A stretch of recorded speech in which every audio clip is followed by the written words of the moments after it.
tugaydi. Endi o'zimizga xulosa qilsak, 5 faktorial va undan yuqori faktoriallarning oxirgi raqami 0 bilan tugashi ma'lum bo'ldi. Chunki uning ichida o'zi misolni oxirgi raqamni topish uchun sonni oxirgi raqamlarni qo'shish yetarli. 4 faktorialdan keyingi sonlarni 4 ga bo'lsak, qolmaydi. Sabab 4. Assalomu alaykum. Berilgan sonning oxirgi raqamini topish so'ralyapti. Ya'ni 0 faktorial plus 2 faktorial plus 4 faktorial plus va hokazo 2 faktorial. Darajasida 1 faktorial plus 3 faktorial plus 5 faktorial va hokazo 2 minus 1 faktorialgacha.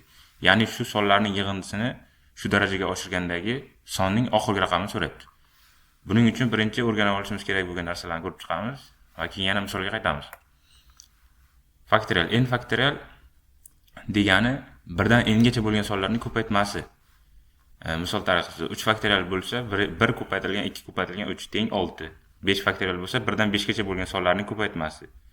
Ya'ni 120. 7 faktorial bo'lsa 1 dan 7 gacha bo'lgan sonlarning ko'paytmasi. 0 faktorial teng 1 ga, 1 faktorial teng 1 ga deb qabul qilingan.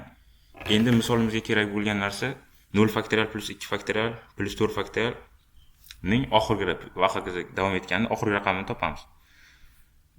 O'zi misolni oxirgi raqamini topish uchun sonni oxirgi raqamlarini qo'shish yetarli. Ya'ni 29 plus 31 bo'lsa, misolni shu sonni oxirgi raqamini toping desa yig'indini 9 bilan 1 ni qo'shib qo'ysak yetarli. Oxirgi raqami 0 bilan tugaydi.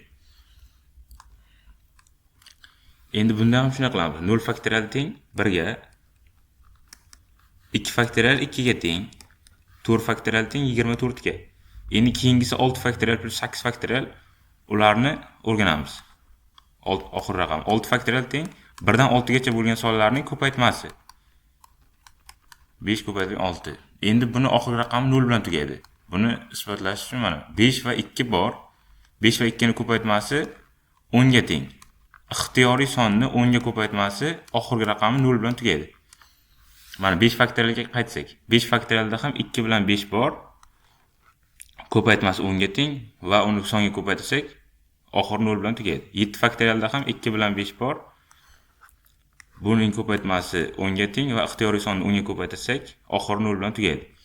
Endi o'zimizga xulosa qilsak, 5 faktorial va undan yuqori faktoriallarning oxirgi raqami 0 bilan tugashi ma'lum bo'ldi. Chunki uning ichida 5 va 2 soni ko'paytmasi qatnashgan. Endi keyingi sonlar o'z-o'zidan ma'lum bo'ldi, oxirgi raqami 0 bilan tugashi. Va hokazo 0 bilan tugadi. Endi bizga oxirgi raqamni 0 ga qo'shganimiz bilan hech narsa o'zgarmaydi. Shuning uchun boshdagilarni qo'shib qo'yamiz. 1 ga 2 ni qo'shsak 3, 3 ga 4 ni qo'shsak 7.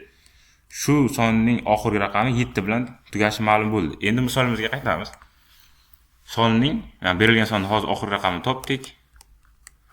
Oxirgi 7 ligi ma'lum. Boshqa qiziq emas. Endi daraja 1 faktorial plus 3 faktorial plus 5 faktorial plus va hokazo 2n minus 1 faktorial.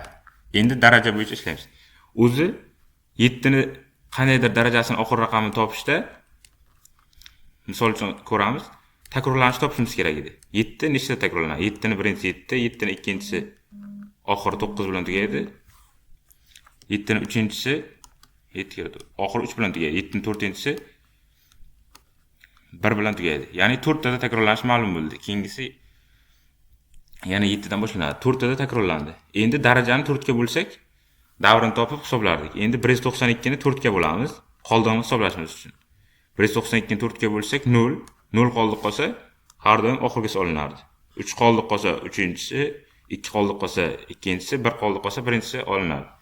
Endi yana misolga qaytamiz. 7 4 tada takrorlanishi ma'lum bo'ldi bizga. Endi 7 4 tada takrorlansa, endi darajani bunda ham bo'lishimiz kerak 4 ga.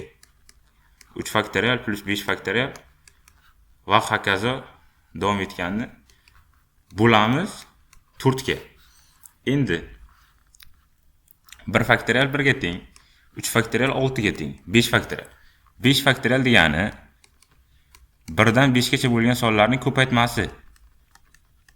Bunda ichida 4 bor. 4 ga ko'paygan sonni 4 ga bo'lsak, unda qoldiq qolmaydi. Demak, bu sonlarni bundan keyingi sonlarni hammasini 4 ga bo'lsak, qoldiq 0 ligi aniq. 4 faktorialdan keyingi sonlarni 4 ga bo'lsak, qoldiq qolmaydi. Sabab 4 faktorialning ichida 4 bor. 4 faktorialdan keyingi sonlarning ichida ko'paytmasida 4 bor. Ko'paytmasida 4 bo'ldimi? Demak, u sonni 4 ga bo'lsak, qoldiq 0. Bu bilan bo'lsak 0 qoldik. Demak, buni o'zini hisoblab qo'yamiz. Qoldiq 0 bo'lmagan joyda. 1 ga 6 qo'shsak 7. 7 ni 4 ga bo'lganda qoldiq. Bilamiz 3 ga teng. 3 qoldiq. Endi 3 qoldiq bo'lgandan keyin 7 ning 3 qoldiq qolgandan keyin olishimiz kerak. U degani 3-chi. 7 ning 3-chisini oxir raqami 3 bilan tugagan. Demak, misolimizning oxirgi raqami 3 bilan tugashi ma'lum bo'ldi. Javob 3.